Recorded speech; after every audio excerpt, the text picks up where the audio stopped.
I'm Brian Gloe, and this is my story, and I'm sticking to it. At 40, my greatest fear was losing our family business. We beat the odds and made it pretty successful over the last decade, a turnaround. The year before, I was recognized by the Business Journal as an up-and-comer, a successful young business person. I'd been made chairman of the board of a large local hospital, Baptist Lutheran Medical Center. Later that year, I had to tell our 70 employees, the bank called our loans, that the differences with my partner, my brother, were irreconcilable, that I had failed them, and we were closing the business. My family seemed to side with my brother. He and I haven't really spoken for 12 years. I just walked away from all of it. The next summer, I went to the doctor about what I thought were allergies. He asked if I'd always had an irregular heartbeat. I was diagnosed with cardiomyopathy. My ejection fraction was near 20, which meant only 20% of the blood was getting from one valve in my heart to another. The doctor was surprised I could walk. Not long after that, I began serving on the vestry of St. Michael's. It was something I had always wanted to do. As it turns out, not long afterwards, Father Rob took a call to a church in Florida. A few years later, over spring break at Breckenridge, I had a serious skiing accident, landing badly off a 40-foot jump in a terrain park and shattering my heel. The doctors told Betsy and I we should be prepared because this was a life-altering event. The recovery took nearly a year. It included 4 screws, 2 pins, and serious doses of OxyContin and oxycodone.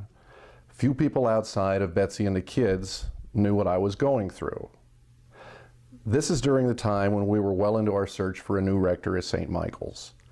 Without getting into too much detail, can't really, I was alone in a major conflict with the other members of the vestry, so rancorous and emotional that we had an angry parting of the ways. The bishop helped me script a path to reconciliation. I wrote it down, had it in my pocket, and the day I was asked to resign, never got a chance to read it. It was the worst thing that ever happened to me. During that same year, Larry Bingham convinced me to join EFM, Education for Ministry, over breakfast at Wade's in Prairie Village. My memories begin with he and I disagreeing about nearly all of the church's new directions. He bought breakfast for us, and I ventured forward with him on a journey of faith. I was educated by the Jesuits at Rockhurst College with a strong background in philosophy and theology. My grandfather and brother were and are both Missouri Synod Lutheran ministers.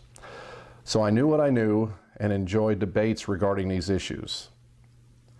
My faith experience had a lot to do with tradition, protecting and preserving the church. I didn't want to be the one who didn't stand up for the church when they were called. In EFM, we made our way through the Old Testament, the New Testament, church history, and contemporary issues.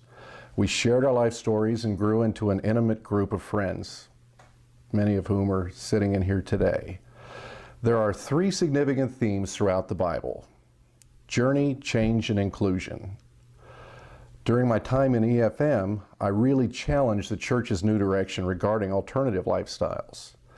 Ultimately, I've come to embrace it and possibly even champion it. In the context of these themes I just mentioned, and armed with the understanding that a person's sexual orientation is more hardwired than chosen, my conversion was complete. My church experience and life have been dramatically changed. Now not so much about tradition, much more about inclusion and a big tent. However, my transformation was just beginning. In 2003, we were entirely debt-free. In 2009, I began a financial advisory business that landed me at Mass Mutual. By their account, I'm very successful. However, in the process of starting a new business and closing our old printing company, I'm very, very far from debt-free. It's a difficult time to start a business in financial services, and it's rocked me to my core. Leading, directing, solving problems, reaching destinations all come pretty naturally to me.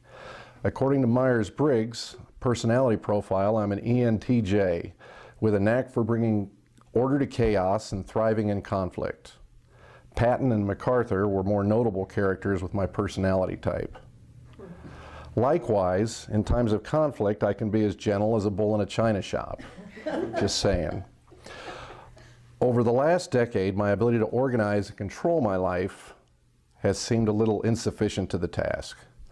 I've always felt that there was a special light that shined for me, but recently I'm worried it may have dimmed.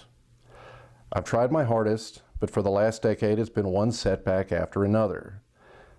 I skipped over a 3-year IRS audit and investigation by the FBI stemming from alleged irregularities with the family business. Could have lost our home and ended up with a new federally sponsored accommodations.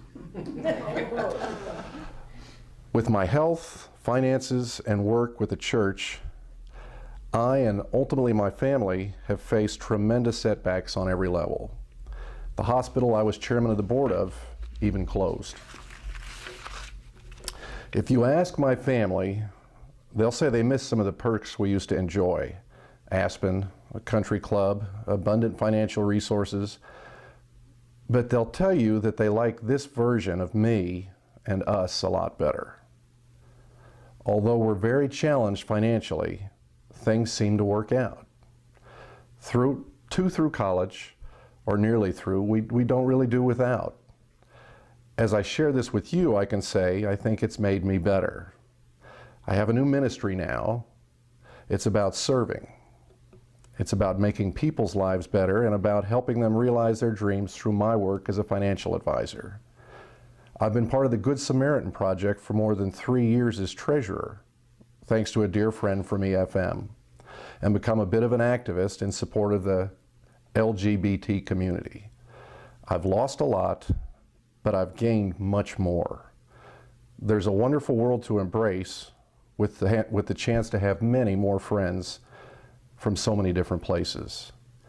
I've never been under more pressure, closer to the edge of things working out or not working out, or more at peace. Transformation doesn't necessarily result in a new, rosy, and uncomplicated life. I really, really wish it did. But it seems to have resulted in a me who can take the challenges in stride with a new and empowering perspective. Even more importantly, it feels a lot better having open arms, trying to live in the moment, looking for the big guy and everyone and everything. It's much less exhausting than the alternative.